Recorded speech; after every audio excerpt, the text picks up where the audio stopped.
What if I told you that according to Abraham Maslow, less than 2% of the human population ever achieves true self-actualization? Even more intriguing, what if most people who think they understand this famous concept have it completely wrong? Today, we are diving deep into one of psychology's most celebrated yet misunderstood ideas to discover what self-actualization really means according to the man who coined the term. Abraham Maslow introduced self-actualization as the pinnacle of his famous hierarchy of needs in the 1940s, but his understanding of this concept evolved dramatically throughout his career. Unlike the simplified pyramid most of us learned in school, Maslow's original vision was far more nuanced and, frankly, more demanding than popular culture suggests. Self-actualization isn't about following your dreams or finding your passion, though these might be byproducts of the process. Instead, it represents the full realization of human potential, the complete development of what Maslow called our essential human nature. Maslow studied extraordinary individuals like Albert Einstein, Eleanor Roosevelt, and Frederick Douglass to understand what set them apart. What he discovered was that self-actualized people share remarkably consistent characteristics.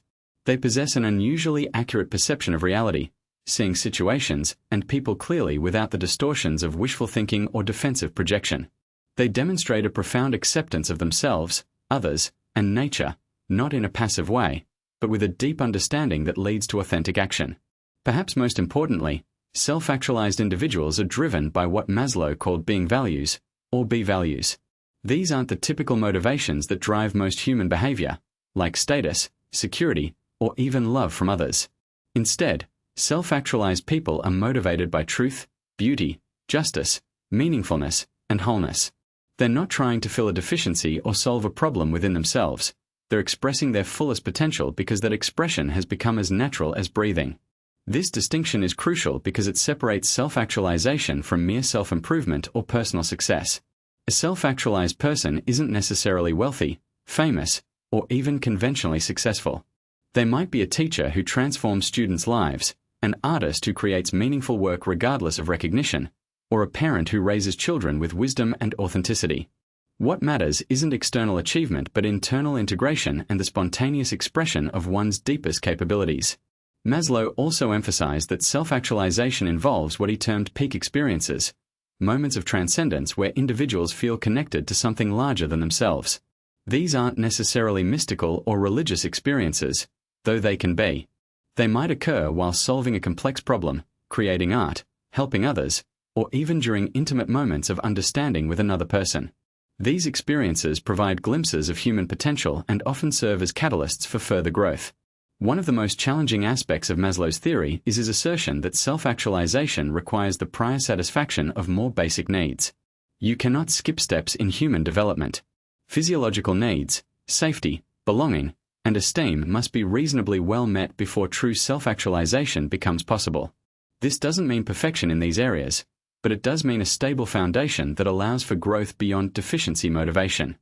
In our contemporary world, understanding authentic self-actualization has profound implications. We live in a culture obsessed with optimization, productivity, and personal branding, often mistaking these pursuits for genuine growth. Social media amplifies this confusion, presenting carefully curated versions of supposed self-actualization that focus on external markers rather than internal development. Maslow's work reminds us that true self-actualization is less about becoming someone impressive and more about becoming authentically ourselves. This understanding can revolutionize how we approach education, workplace development, and even therapy.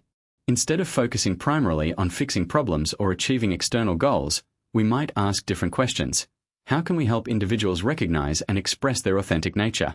What conditions support the natural unfolding of human potential?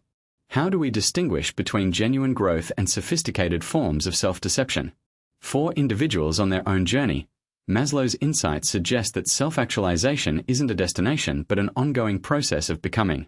It requires honest self-examination, the courage to act authentically even when it's difficult, and a commitment to values that transcend personal gain. It means developing the capacity to see clearly, love deeply, and contribute meaningfully to the world around us. The rarity of true self-actualization shouldn't discourage us but rather inspire us to understand the profound nature of human potential. Maslow believed that while few achieve complete self-actualization, many more could move significantly in that direction given the right conditions and understanding. His work ultimately presents both a challenge and an invitation. to move beyond the limitations of deficiency motivation toward the fuller expression of what it means to be truly, authentically human. Subscribe to Psychology. Theories explained for more insights into the minds that shaped our understanding of human behavior.